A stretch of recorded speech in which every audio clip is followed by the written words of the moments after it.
you have to care about someone. You also have to have a personal connection. You have to show them you care about them and go and take time and know about the person. And so if you're going to have a person who's managing a lot of people, then they have to have the personality for it. They have to care about people.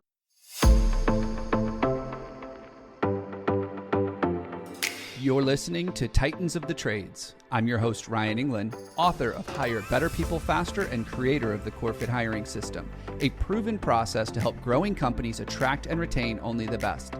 I'm on a mission to revolutionize the perception of the trades and elevate it to new heights.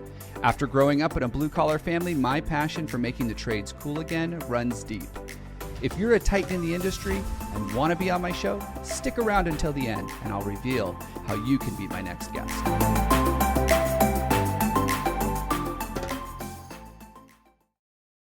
I'm Ryan Englin. This is Titans of the Trades. Today's Titan is Omar Rawji, second generation construction contractor, building all sorts of cool stuff across Canada.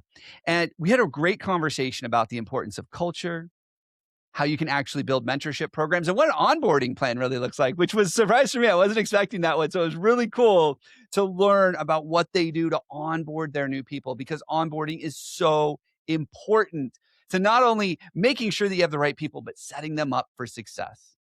Want to introduce on today's show, Omar Rawji, the president and CEO of Prism Construction. Omar, welcome to the show. Thank you. Thanks for having me. I really enjoy talking to second generation leaders, and that's what you've got over at Prism. You are the second generation leader of this company. Tell us a little bit about Prism and how you got started in the business. Okay, Prism Construction is an old construction company that my dad started many, many years ago. He had a construction company while I was growing up. And around when I went to university, his partner retired. So he continued the company under a new name, but basically the same people, the same company. And it was just his from then on. And then after I came back from university, I worked by myself or on my own things for a few years. And a couple of years later, he told me, you need to come and start working with me and learning about business and understanding this company so you could take it over at some point. So that's kind of what happened. I went to a technical college, learned what I needed to learn to get into construction, and I came and started with him. My first few years was all about learning. I started on site. I was there for a few months, just working on site and learning what actually takes place when you're actually putting together a building in that way. And then I came to the office and started in some very junior roles, understudy to estimator and project managers and different things in the office, really just trying to learn how it works and what goes into this business. And then eventually I took on a more senior role. And around 2022, I took over the company. Nice. Yeah. I love that. I tell people there's two reasons people get into construction. The first one is mom or dad tells them to get into the family business. Love that. But you've been here for a long time. So clearly you found some passion in this industry. You are very interested and excited about some of the same things I am, which is the people. I mean, after all, we're in people business if we're in construction. You've talked a lot about the importance of culture. You've shared some of this. I've been to your website. I see the culture come through. Talk to me a little bit about the culture over at Prism Construction. Well, for us, our values are very important to us. Our values we have three values. Number one is we are humble. Number two is we take ownership. And the third one is we care. And we do everything. What I mean is we make all our hiring and firing and team decisions based on those values. So whenever we're in interviews or even screening resumes or anything, we're thinking about those things and how a person is going to fit in to those values. And when things don't fit in, we quickly address them. So sometimes things happen with an employee where it doesn't line up with those things. They're not being humble. They're acting like they know everything, or they're not caring about each other, or there's many things that can cross lines. And I've sat with people in my office and said, are you living up to the values right now? And do you understand how important those things are to us? Because if you can't do those things, then this isn't the company for you. Mm. And I think that's the right way to kind of think about culture and to build a company based on culture? Absolutely. We talk a lot about core values and the importance of core values. And I love that you have turned them into a bar that you have to be able to get over. And it's like, Mhm, hey, if you can't do these basic things, be humble, care, exercise ownership, if you can't do these things, then maybe we're not the right company for you. Maybe we're not the right team for you. mhm. And I love that you've turned that into that bar because so often I think, especially values, they get printed out by the marketing team and they end up on the side of the trailer and that's it. That's Yeah. all we do. So you had mentioned something when you're evaluating new talent, you really assess them against these values. Can you share one way that you do that during the interview process, whether or not you're looking for their humility, their ownership, or whether or not they care? Yeah. To screen people for those things, we look at their track record. So asking questions about what you did in certain situations in the past, like when you were in a tough situation at your previous company, maybe you had a conflict with an employee. So I would ask a question like, have you ever had a conflict with an employee? Okay, find out about that and then dig into it and say, what did you do? How did you handle it? What steps did you take? And then you understand, did they approach it with care and did they care about the company? Did they care about the individual?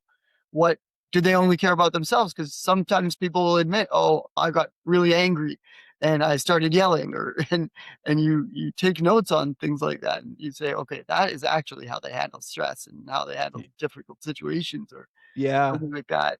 There's a situation that came to my mind about there was once an employee who was in my office who was saying to me, I do my job, I perform. Like, if you look at the projects that I'm working on, everything's going really well. So why are you asking questions and why are you telling me I need to do things differently? And I said to this person, that's not the most important thing. The most important thing is that you're looking at our values and you're living up to our culture because those are what's important. And are you caring about the people around you? I asked that person and he I know he took it and thought about it and changed the way he was doing things. And so, you know, things like that are what kind of make me proud of what we're building here. I think that's fantastic. And you're not afraid to shy away from, I mean, we live in an industry where there's a labor crisis and the older generation is retiring much, much faster than the younger generation is coming in the trades. And I see a lot of leaders operate from a place of scarcity. They're scared to have a tough conversation. They're scared to hold people accountable because what if I upset them? What if they leave? Oh my gosh, what if they take a whole crew with them? Like, what if they take other people? And they operate from this place of scarcity. What do you say to people who are thinking like that when they're afraid to hold their people accountable? They're afraid to have the tough conversations because they're just fearful of the labor market. What do you say to them? Oh, I just know that the right way to do things is that as soon as someone does something that does not match what you wanted, you need to address it immediately. Don't wait or don't think that you're going to upset them by not holding them accountable. But because I think by holding people accountable and by telling them what you expect of them and the standards you expect, you're doing the right thing for them. And they want Yeah. to know. People want to know what you expect and they want to know if they do something wrong so that they can not do it wrong in the future. So like communication is so key for a manager of someone to do properly. Um, Yeah. I love that there were two things that you just said that I think there's a lot of brilliance in.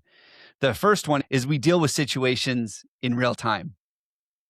I we just had this happen a couple of months ago. Someone calls me on the phone. They're like, "That's it. I can't take it anymore. I'm done." I'm like, "What are you done with?" For the past year and a half, this person has been doing this thing, and I can't take it. I'm like, hold on a second.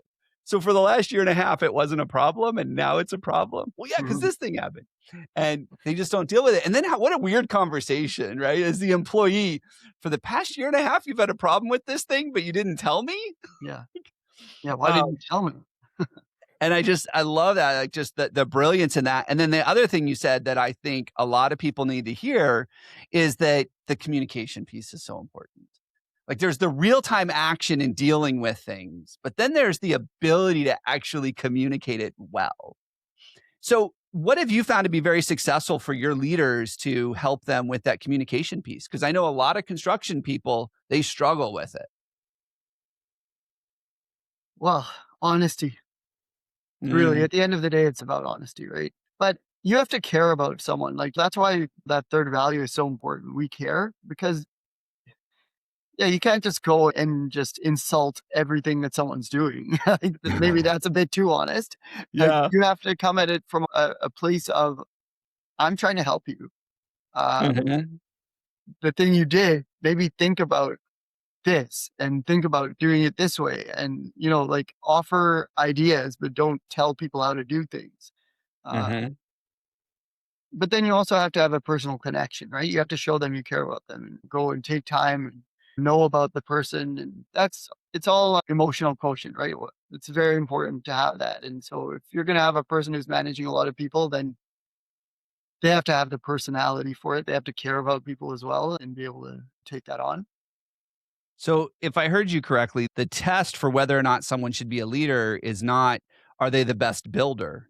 We're actually looking for people who are good communicators, who aren't afraid to have the tough conversations. That is more important when we're building our leaders than someone who can just build well. Is that correct?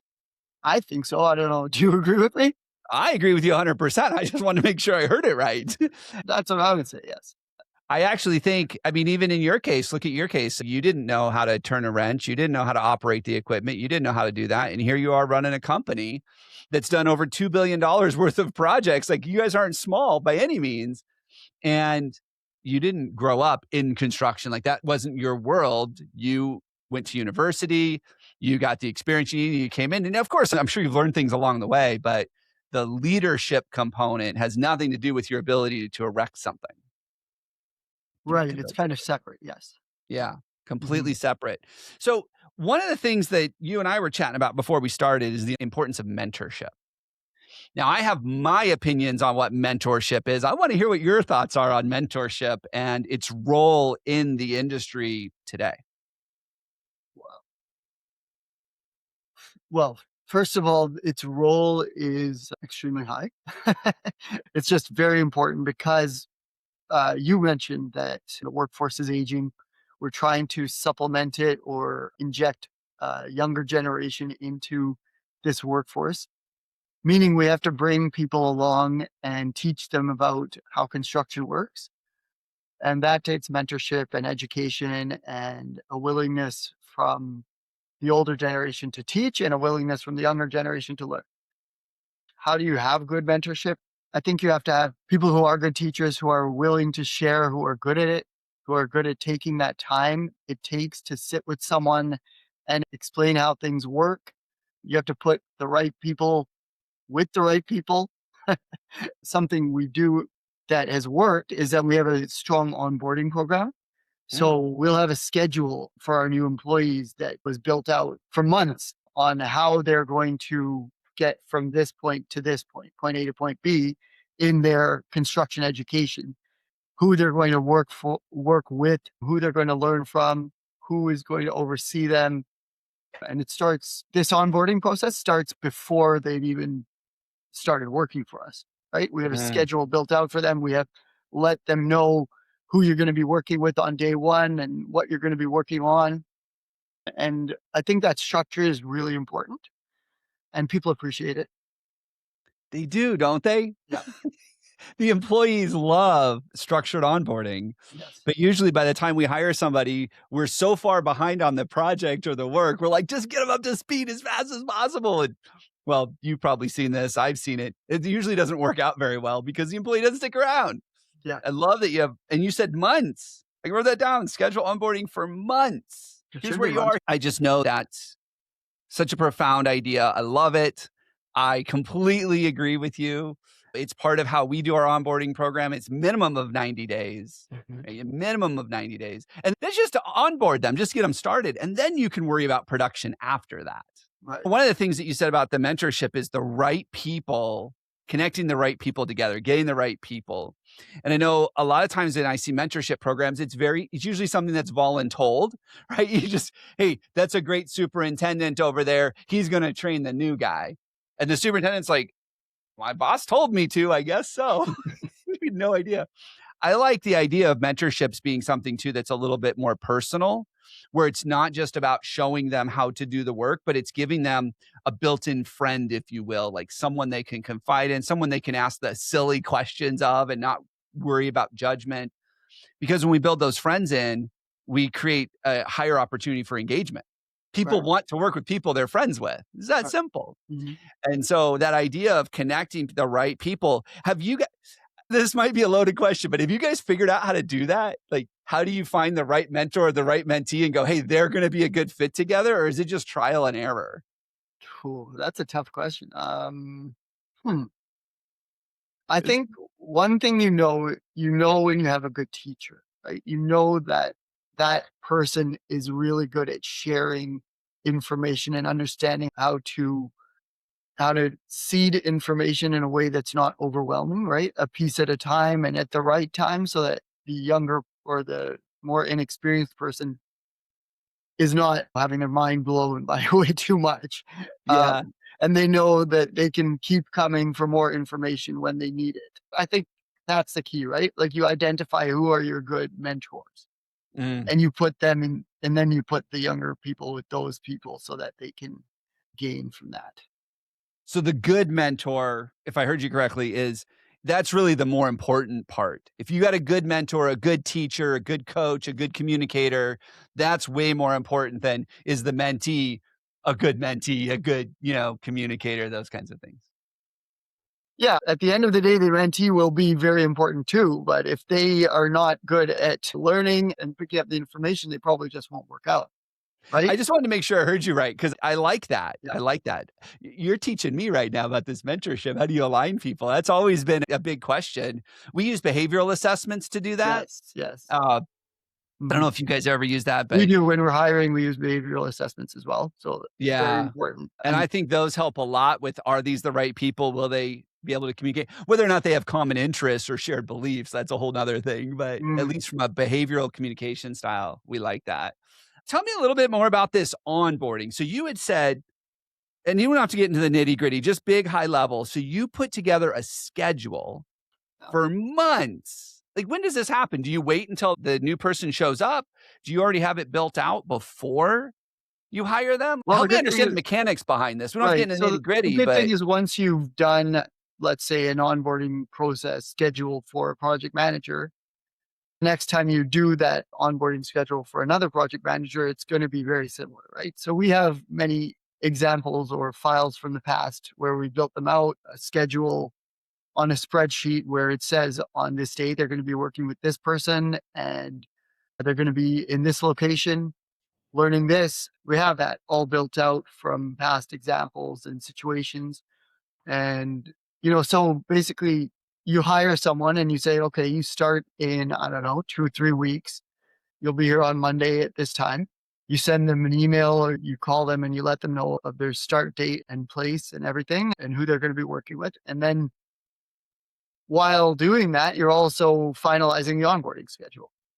Mm. So at least 3 weeks ahead of time, you're finalizing that onboarding schedule and it's there and ready for the person when they arrive. And then you start communicating with them about what's going to occur. And I imagine that in this onboarding schedule, it's not just training them on the systems and the processes, but I imagine there's more to it than that if this thing takes months. Can you give us some examples of other things besides, here's how you use our software, here's how you contact our clients, besides the technical aspects? What else do you guys include in onboarding? Yeah, yeah. Some of it is definitely systems and processes and learning the software. There are many things that are specific to companies. We have a specific process we do for a pre-construction checklist or a change order checklist or Mhm. different things like that. And we need to show them the checklist, but also how it works in practice. They're going to have to work with someone on a change order and working through it and seeing how the actual process takes place. Things So like it's that. not just training. We always talk about shadowing, those Mm. kinds of things. Like, they're really doing that. They're not just saying, go to this training and then you're good, or just learn how to use this checklist. Like, we're really shadowing, we're mentoring. It's all baked into that onboarding plan. And that's the best way to teach, isn't it? I, Like in hands-on experience while yeah, having in a someone safe just environment ensure that too, it's right? doing it properly. Yeah. Yeah. Yeah, I see too often where they're like, "Hey, just go figure it out, and if you have problems, let me know." And it doesn't sound like that's how you guys do onboarding, which is Yeah. awesome. What's the So thinking of Prism Construction, what's the next step for you guys? Like, what's the thing that you're looking forward to in the next 5 years? Whether that's growth, new technology advancements, like what are the things that you're excited about? I'm excited about growing our footprint geographically.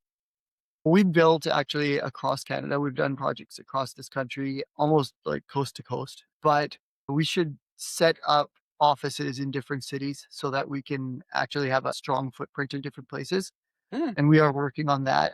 I'm excited about that. Also, development, like doing some of our own development projects, meaning from the very beginning, purchasing land to developing it to selling or leasing a project or something like that. We've done some of that over the years as well. We're working on increasing that. And I think what is exciting me or motivating me to do that more is that I'd like to involve our employees in it mm. and give them a chance to help them build their own futures financially and build towards their dreams. So Ah, that I love that. I love that. A heart for your people. mm, Oh, I think that's so important in leadership in the industry these days.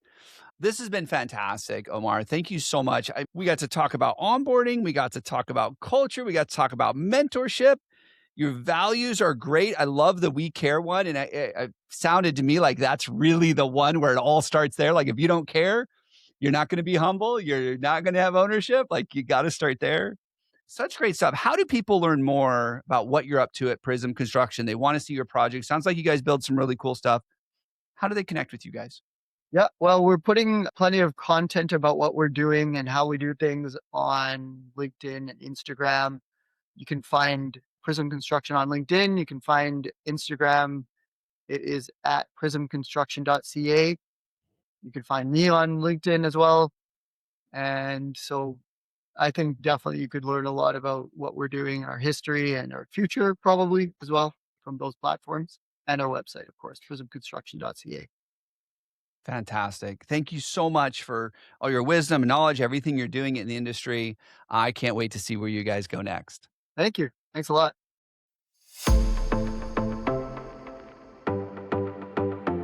Ryan Englin here. Thank you so much for listening to Titans of the Trades. If you're a titan in the construction, manufacturing, or skilled trades industry and would like to be a guest on my show, please visit podcast.corematters.com. If you found value in this interview, would you share this episode on social media? Just do a quick screenshot on your phone and share it with a friend or post it on social. And if you know someone that would be a great guest, tag them on social media to let them know about the show and include the hashtag Titans of the Trades. I love seeing your posts and guest suggestions. We are regularly putting out new episodes and content. To make sure you don't miss any episodes, click the subscribe button. Your thumbs up, ratings, and reviews go a long way to help promote the show and get me one step closer to solving the labor crisis facing the industry. Want to know more about how we're doing that? Go to our website or follow me on LinkedIn. Thanks for listening.